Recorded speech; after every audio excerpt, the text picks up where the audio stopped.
When the sun sets, the undead awaken. To slake their hunger, they feed upon the herd of unaware mortals. Right beneath our noses, the kindred clash against their rivals as they vie for control of the city of San Francisco. Are you strong enough to cheat Final Death and see another night? Vampire the Masquerade Rivals expandable card game from Renegade Game Studios.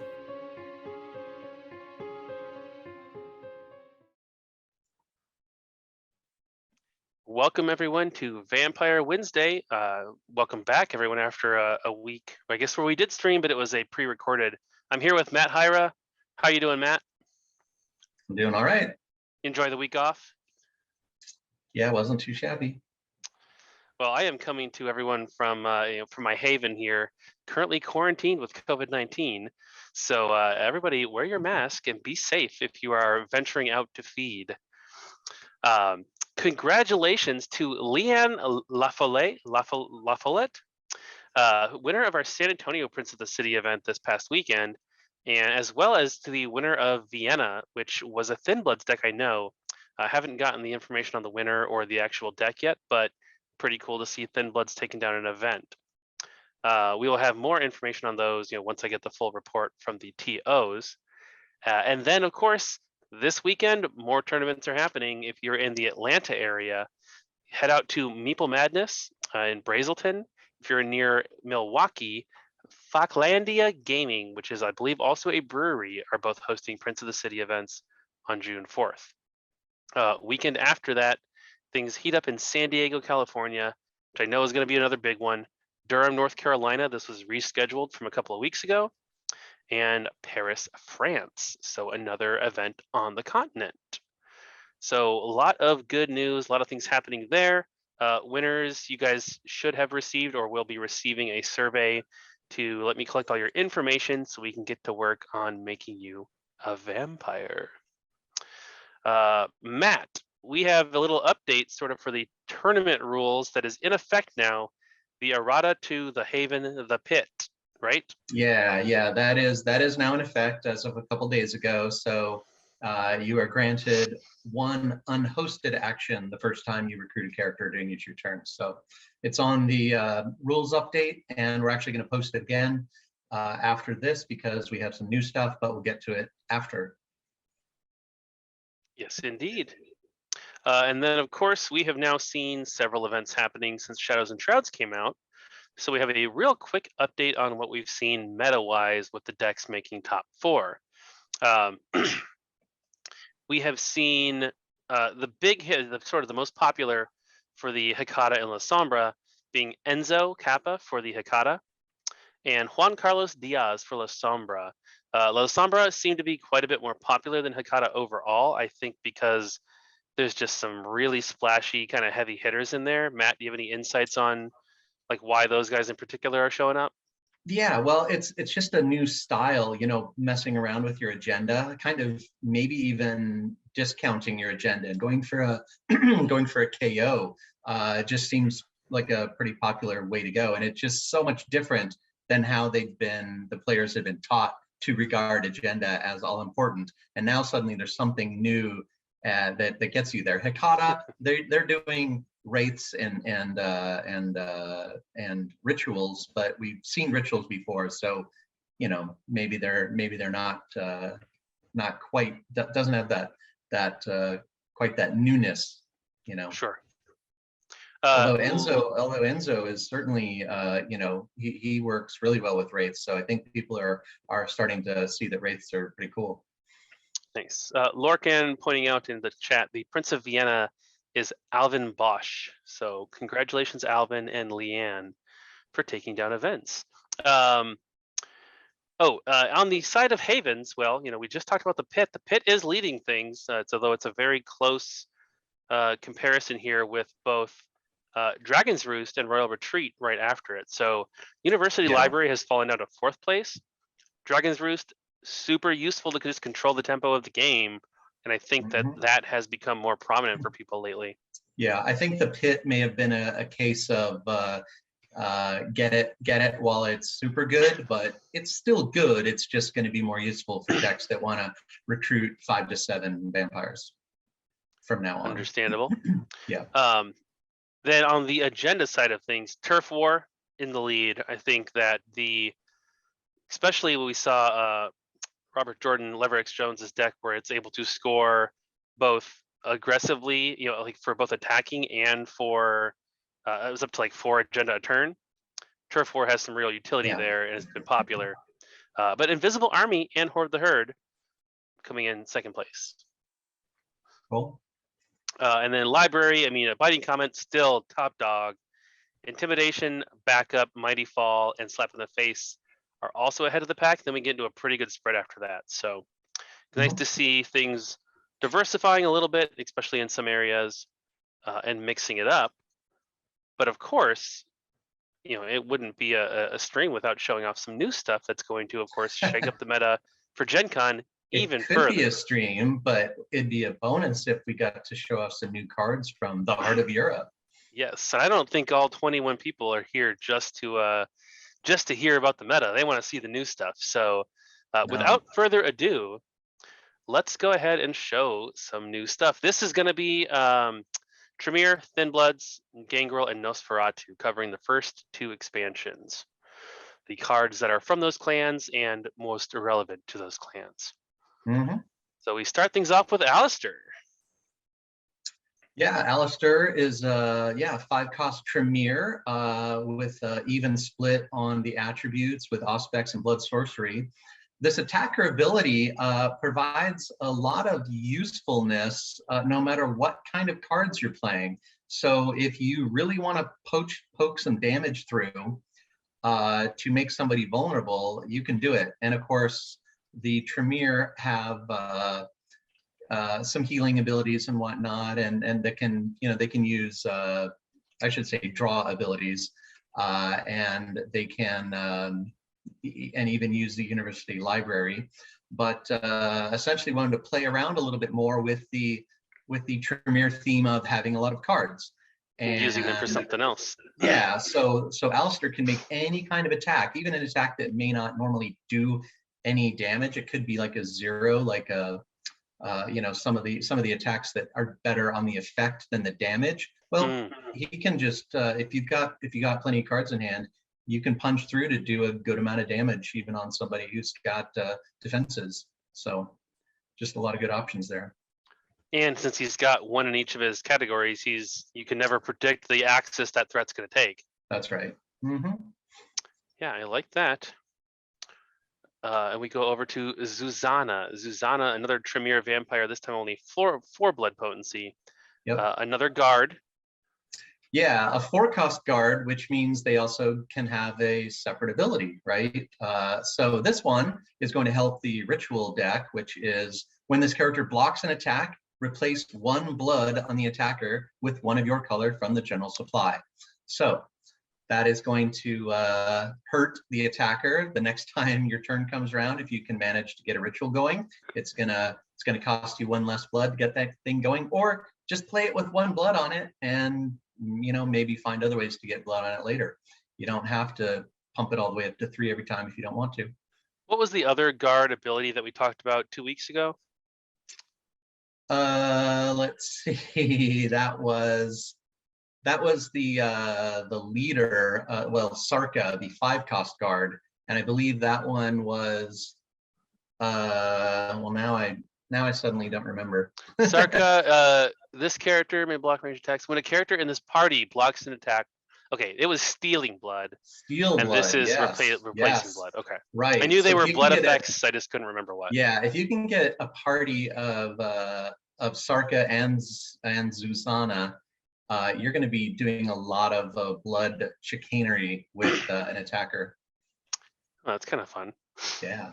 And then while Sarka's ability is a party ability, this is only for Zuzana. So this is only for her when she blocks in particular. Yeah. So this makes 2 4-cost guards for the Tremere. So they may be a real good choice in a guard style deck. Nice. Or Tremere themed cards, I mean, because you're likely to have 2 Tremere in there of good quality. And then on to Thin Bloods, starting Thin with Bloods. Monica. Yeah. So a pretty high blood potency for a Thin Blood.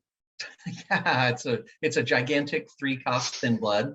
That puts her in the category of leader, and she has a pretty cool ability. This is kind of looking more towards the -1 BP aspect of the group. So we had Jacob, who's like all about the attacking.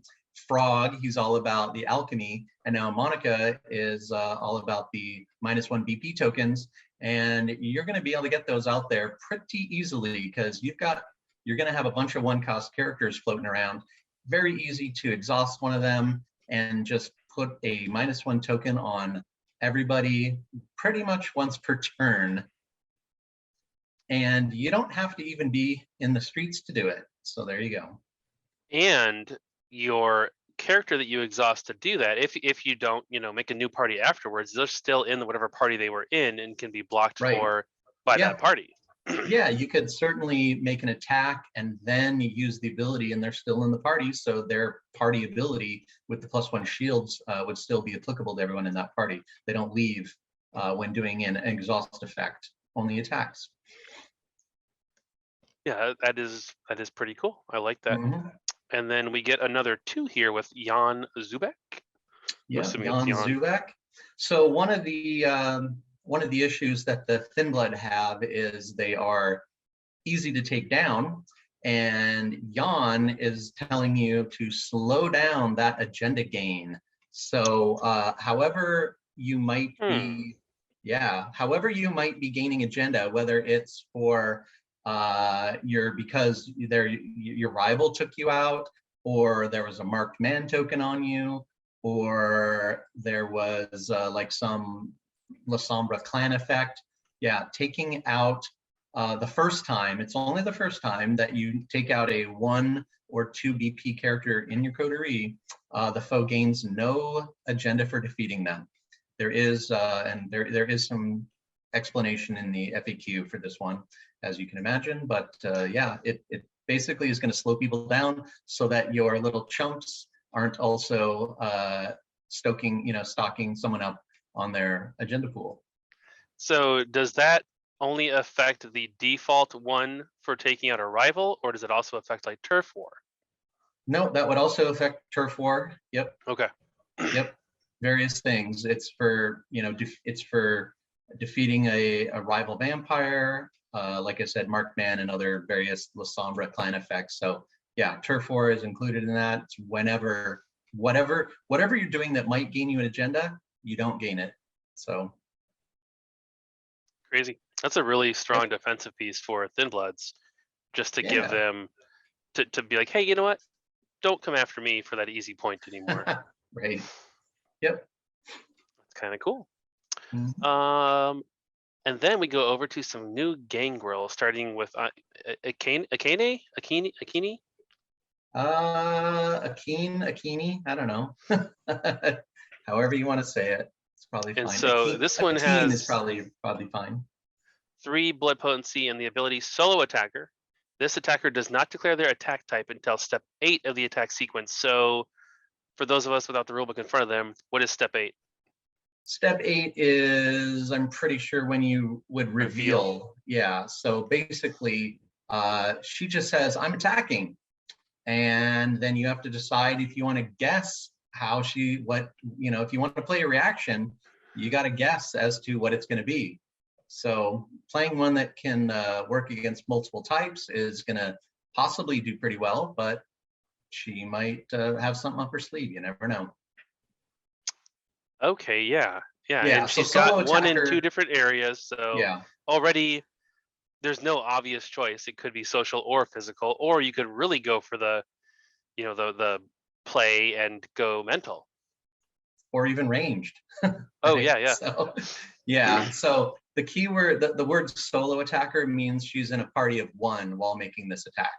So this is a new theme for the Gangrel. We did them as a pack before, and now we're doing them as kind of a lone wolf style, as you will see. And Colonial Bob asking, if she declares a ranged attack in step 8, does that do anything to a blocker that is like no longer eligible to block? Right. The the blocking takes place long before she declares her attack type, so it does not negate the block. Cool. Yeah, so it's not great to, you know, yeah, if you want to get around blockers and they have a guard, yeah, range is probably, you probably don't want to be, you might not want to solo attack her. You might want to have her in a party, then you don't have to worry about it, or just have someone else do it. Oh, and so solo attacker means if she is a solo attacker, this happens, not Right. that she must only attack solo. It means a party of one, just her. Yeah, lone wolf style. But it's a if she is lone wolf, this happens, not she must be lone wolf. Okay. Correct. I was thinking she can only attack. Yeah, if she's in a party, then her attack ability is not there. So it's basically attacker. It's the same attacker as before, but we just added the word solo to it, meaning attacking alone. Cool. Mm-hmm. And then Dien here, a 6 blood potency Gangrel, 2 physical, 1 social, no mental, and another solo attacker ability here. Yeah. This is also kind of playing on that theme of being tricky with their attack cards, because with Dien, you can play 2 attack cards. Now, they do have to share the same attack type if you want to do it, but seeing, you know, note whether, you know, having the information about whether it's going to be blocked and if they play a reaction or not might lead you into one of those 2 directions, right? You may have, you know, if they play a reaction, maybe you wanted to use a giant superficial attack to get around it, because those tend to do a lot of damage. If they don't play a reaction, well, then maybe you want to do something that you know, maybe can only get a little damage through, but has some great effect. So you can, before revealing, if you played 2 cards, you return one of them to your hand. If you only played 1 card, you can either reveal it as normal or say, nah, I'd rather save this for later, right? So if you realize you're not going to do any damage anyways, right. Save that card for they could have a blocker out there that, you know, is like really gonna hose your attack. You know, maybe they got a 2 stat and a vagrant on them. You can just be like, well, let's just try that again. You know, I'll save that attack card for another time. But obviously, you're better off playing 2, returning 1. Yeah, and there is an FAQ on this as well, because there are some shenanigans that you can do with a few cards, and those are explained. So won't bother to do that here, though. Cool. Those are in the rulebook, right? Yeah. And we will share that rulebook once we've spoiled all the cards, so people will have some time to look at that, get familiar with that, you know, before Gen Con and before the expansion is even out. That is our last vampire. Nope, it's not, because we have Nosferatu. No. Yeah, we're doing starting with 2. Thora. Yeah. So a 5 blood potency. The first time you play a card face down and place prestige on it as part of that action during each of your turns, you gain an action. So conspiracies, but also maybe there's going to be something new, which we're not going to spoil quite yet. But yes, any when you and of course when we say play here, we really mean place. But we'll get to that in a minute, in a 10 minutes. Yeah, so she's going to be real good for placing cards face down with prestige on them, so not influence modifiers and whatnot. She can gain you additional actions, so you'll be able to do pretty well with conspiracies and something you're about to learn in about 2 seconds. Nice, and that is a regular action, so it's nice and versatile. You can use it for whatever you'd like. Indeed. Our other Nosferatu member here, Omnis. Pretty cool little get up there, all secret. Yeah, I think this is one of the Paradox lore characters. Okay. From the recent video game. Oh my, what is this word trap in here? When you resolve a trap with 2+ prestige on it, return that card to your hand. Interesting, huh? So the other card type other than conspiracies that you will be placing face down and putting prestige on are called traps. And we will get to some of those examples shortly. Yes, we'll even demonstrate or give you guys something to think about with some of those. So a new card type, kind of cool here. But before we get to actual traps, let's look at a Haven and an agenda. How about? Sure. The agenda being full of surprises, and this is also trap related. The first time you resolve a trap during each player's turn, gain 1 prestige or 1 agenda. And then the standard, reach 13 and win. Yeah, so whether you're playing conspiracies or traps, sometimes you are spending a little bit of extra prestige. So sometimes you need to earn that back. But of course, getting agenda is usually pretty good too. Traps, as you will soon learn, have a trigger that will allow you to spring the trap. So it is more likely that you'll actually be playing them during other players' turns.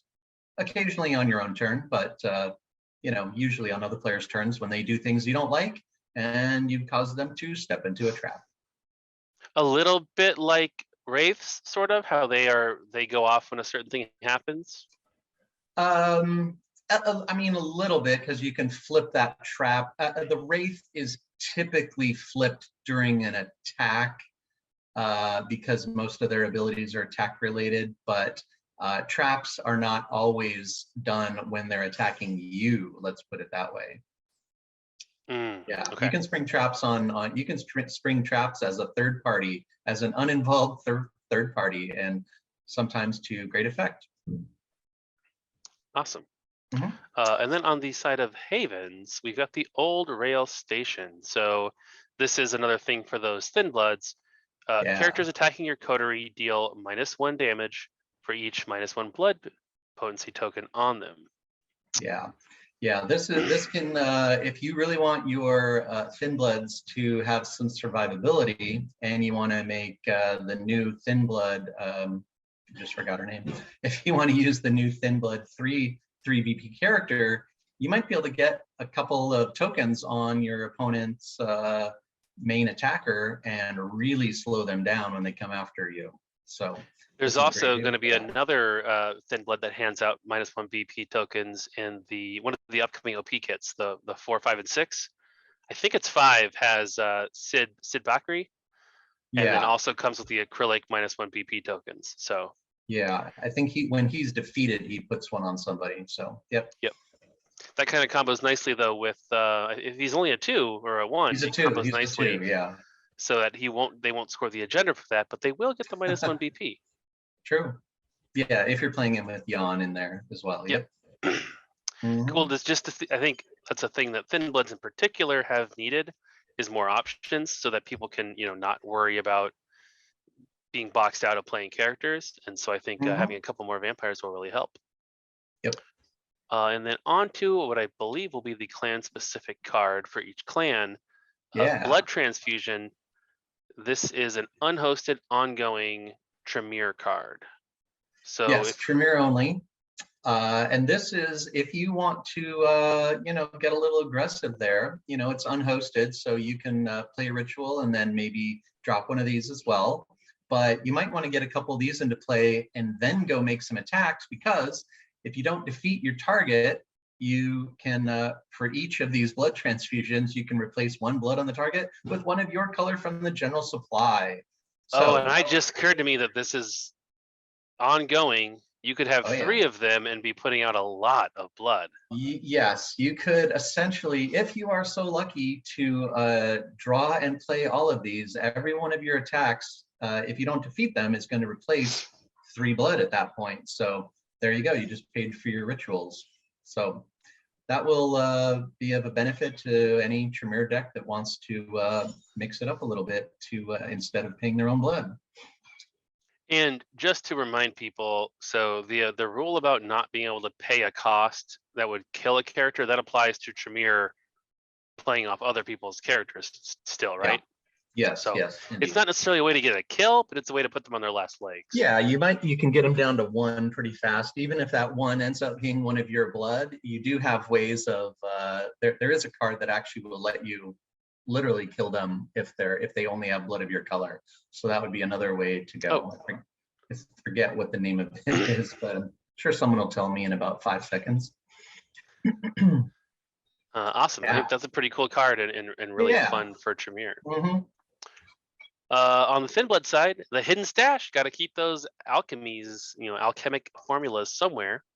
So this adds True. 4 prestige from the general supply to this card.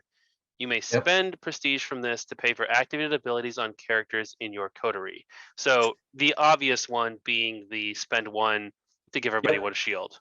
Yeah, so this is a very a good depository of spare prestige that is very easily spent on those 1-cost party abilities to give all your 1-costers shields, so you can survive all the Second Inquisition. You can block and probably survive attacks with 1-cost characters. But of course, you could have a mixed deck with Hidden Stash, some Thin Bloods, and maybe Doc or the Inmate, things like that, that also use prestige. So hoping to see some cool combos there.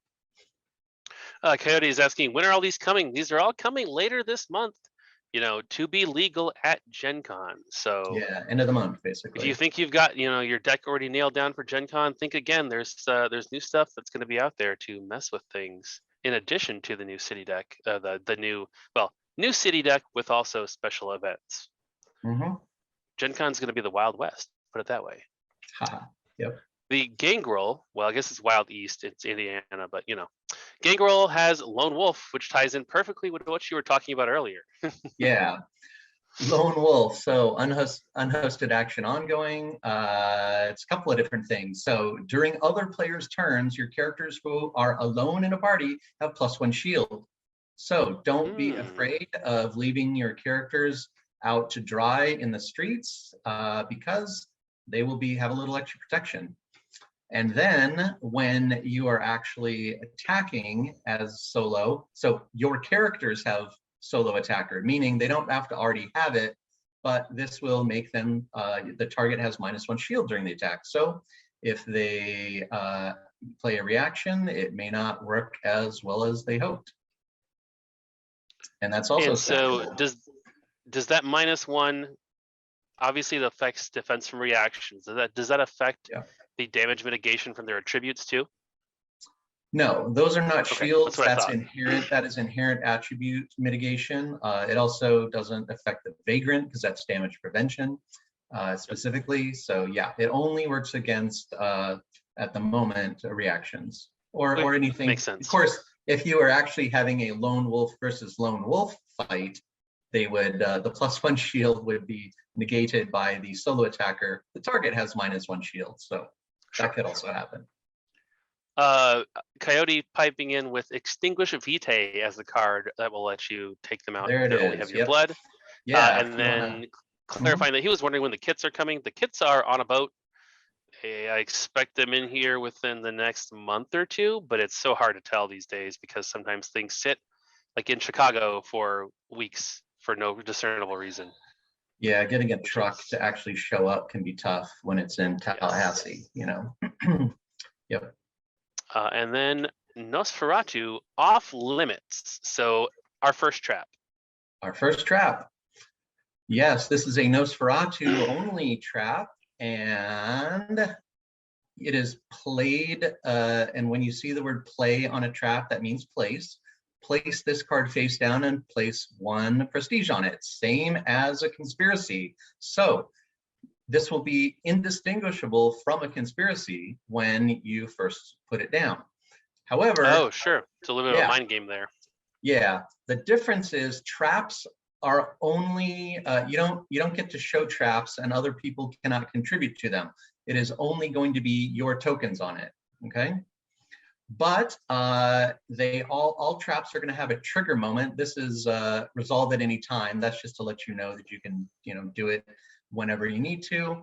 Target defender in the streets has +2 shield during this attack for each prestige on this. So you may not need more than 1 prestige on it to protect a mortal or someone else's character or one of your characters, keep them from dying. If you can get some extra, if you can get 2 or even 3 prestige on it, it's going to negate any attack out there.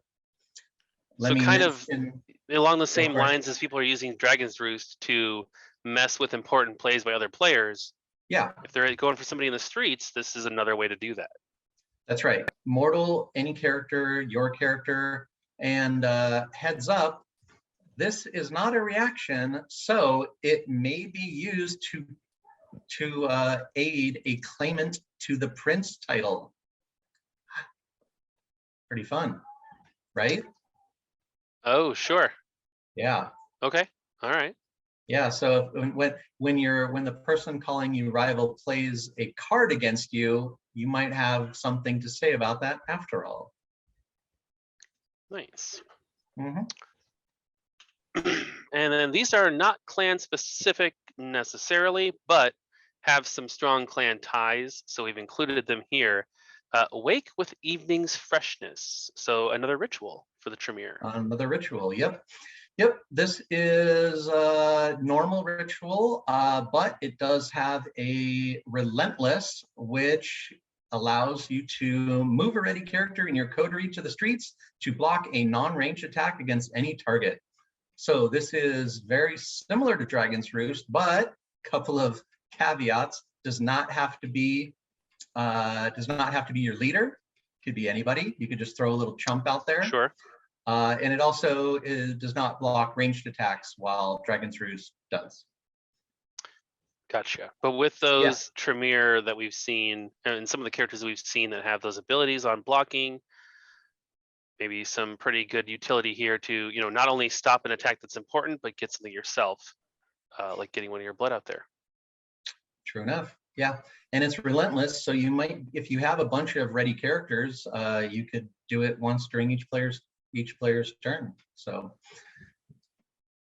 I guess if you can replenish the blood, obviously you'll need to replenish the blood eventually, but yeah. True.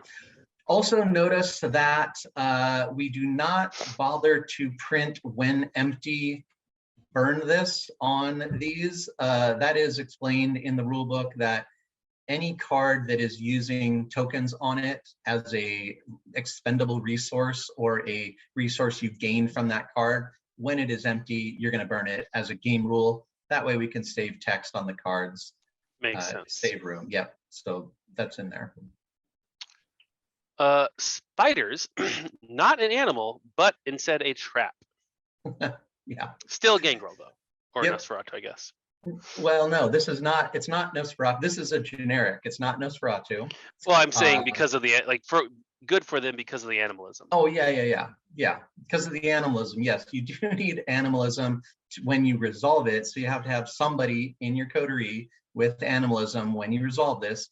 And it is put a fear token on target foe's character that made an attack this turn. The wording is not target attacker because we wanted you to be able to see what happens with the totality of the attack. We also wanted it to work on, we also wanted, shoot, what's her face? I forgot her name. What'd she do? Coyote will probably know it. Yeah, I know they will.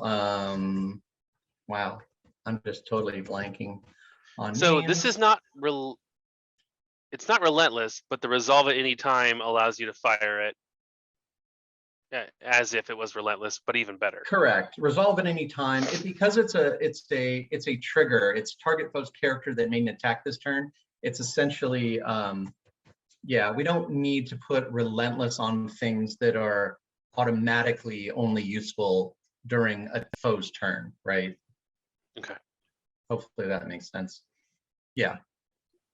Velvet? Is that who you're thinking of? Velvet. Yes, Velvet is who I was thinking of, because Velvet only works outside of the combat, outside of an attack phase, or outside of an attack. So yes, you can wait until you've seen the results of the attack. You can, and then you can say, okay, attack is over. I'm going to use my spiders and trigger Velvet as well. Two questions. First off, 10 points to Ravnos Coyote for that in the house rankings. Second, do I have to trigger that like when that attack resolves, or could I wait till the end of somebody's turn? They've done both their actions. This person did an attack in their first action. that meets the need, and I can then trigger the fear on it. It's just made an attack this turn, so you need to Cool. use it during their action phase. But yeah, if they make 2 attacks, you could say, yeah, you know what, I'm going to put this on your first attacker, not your current attacker. You know, granted, you might, if you have Velvet in play, you might want to wait until after the attack is over, but you know, I hear you. there you go. Okay, that makes sense. Cool. Yep. And if you guys have arachnophobia, my apologies. Yep. Blood poisoning. So this one, this is another trap. Place this card Another face trap. down, resolve any time.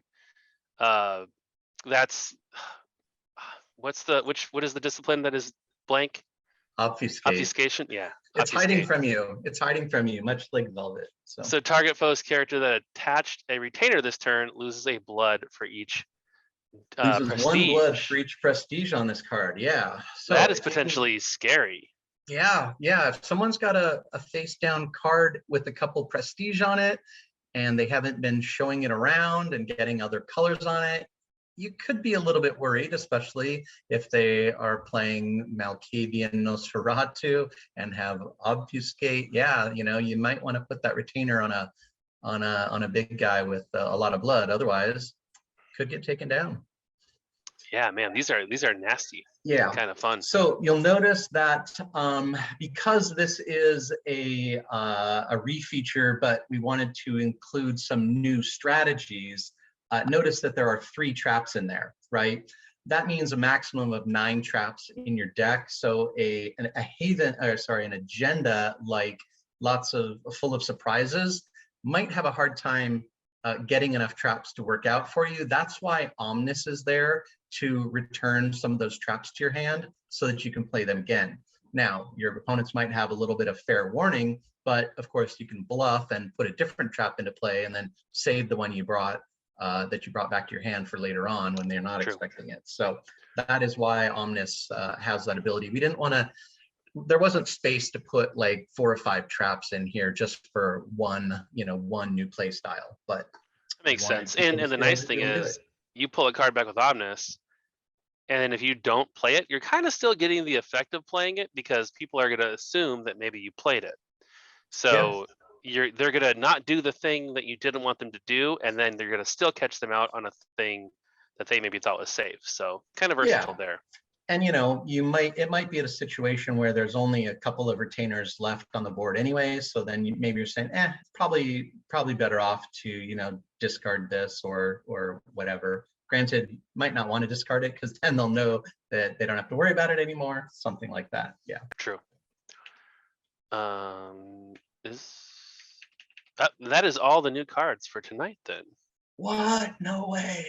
Yes, we have one more preview next week where we will cover Hakata La Sombra and all the remaining cards in the expansion. All the remaining generic cards, and there are several, so you'll definitely want to see those. But that's not all we have to share tonight. Matt, you have some more updates to that clarification document, some of which is related to traps that we wanted to just run through to kind of bring people up to speed on those changes.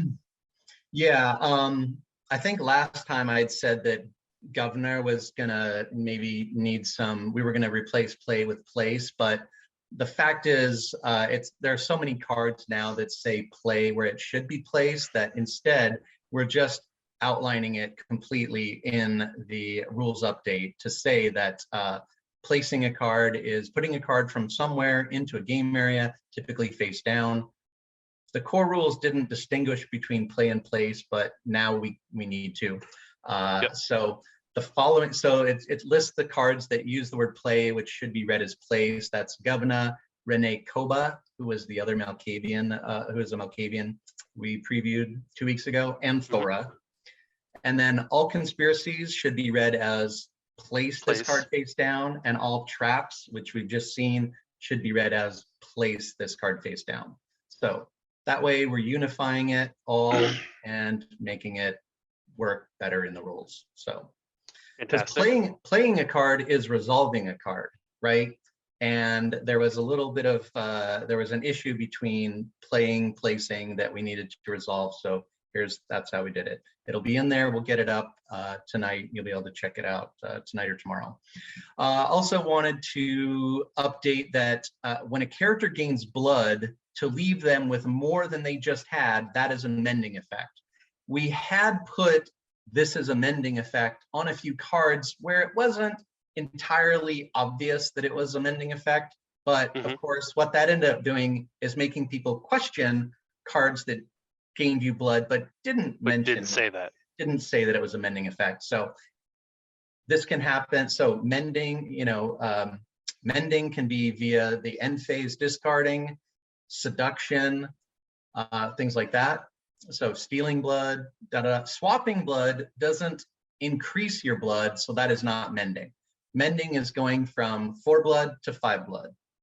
Going from 4 blood to 4 blood, one of a different color, is not gaining blood, therefore it is not mending. Okay, makes sense. And then the last thing is we had mentioned it in the tournament rules, but we wanted to make it a real game rule. More people look at the rules clarification document than the tournament rules. So if you lose a leader uniqueness bid at the start of the game, do not shuffle your lost leader back in your faction deck until after you have a new leader and have drawn your opening hand of character cards. This will prevent you from drawing your currently useless leader before you have a chance to maybe usurp the current one later in the game. Yeah. There you go. And then are the Annika reaction and Flesh and Marble things those new? were 3 or 4 weeks ago, so those are all clear. Yeah, those are all covered. Yeah. Awesome. So that will be up here just shortly after the stream for people to get caught up on. And we will also be adding the pit very shortly to the PDF, errata PDF on the website, so that you can kind of print out a reference if you need to. Unfortunately, I cannot go through and update all your fancy plastic versions myself. But when we do run out of those, we'll restock with a corrected version. And roast beef sandwich asking, we're seeing only 2 or an additional 3 characters per faction. So this new expansion has 2 per faction from all 10 existing clans. We will continue to add additional characters in the OP kits. So 1.4, 1.5, 1.6 have 2 new characters and a new Haven. And then my next OP kit for late 2022 is going to have some additional characters and additional cards as well. And then, of course, we're going to probably at this point early next year sometime start to see more Prince characters show up. Prince winners getting their art into the game, their card into the game, and that will also deepen the character pool for the clans. So we're working on trying to give more options, more play styles, more variety, so you're not getting locked out if you're playing a certain clan, kind of across the board. But that is pretty much it for tonight. Just want to remind people, Prince of the City, get out there to your local events. We've got the Milwaukee event, and gosh, where did my notes go? And what did I say was the other one? We've got Milwaukee and Atlanta this weekend. Atlanta, yeah, cool. Yeah, so get out to those. Tremere Queen asking the shipping to pre-order. So shipping has increased on our website in general, whether you're in the United States, Europe, the United Kingdom. The shipping has been revamped to actually reflect the increased costs. So yes, it is a permanent increase. It has gone up to kind of reflect the actual cost that it costs us to, ship and handle a package out to people. There will continue to be promotions like we just had for Memorial Day, where you get free shipping at a certain point. And then, of course, if you're ordering expansions, the pre-order promos are available to your retailers, whether they get them through distribution or reach out to me and we get them hooked up. So you can get them through your local game store as well if you don't want to worry about shipping. We just had to do that in order to, stay profitable when shipping rates are just going through the roof. So I know it's a bit of a bummer for people, but I can say that we did adjust and kind of put a promo in place. So if you're ordering organized play kits from us, those still get a heavily subsidized shipping or even free shipping in many cases if you're trying to run events. So, well, we can't offer that for everything. For the OP kits, we can, because we really want to encourage, people picking those up and running events locally to just continue to build your community. So, Tremere Queen, thanks for bringing that up and kind of reminding me to share that little change. I know it's not a fun one, but it is unfortunately a necessary one in this day and age. And yeah, the Memorial Day promo was the short thing, but we'll do more offers like that where you can get free shipping at a certain point, throughout the year. So that's one thing our e-commerce manager is really focusing on. So thanks for tuning in, everyone. We will be back next week to finish up the previews here. And then we'll be prepping for Gen Con. I've seen pretty good signups for all of our events. If you're able to get to Gen Con, come out and join us, play in that conclave, and have a chance to just experience the game in a way that no one else, no one has yet, other than playtesters. And just kind of get a taste of something different.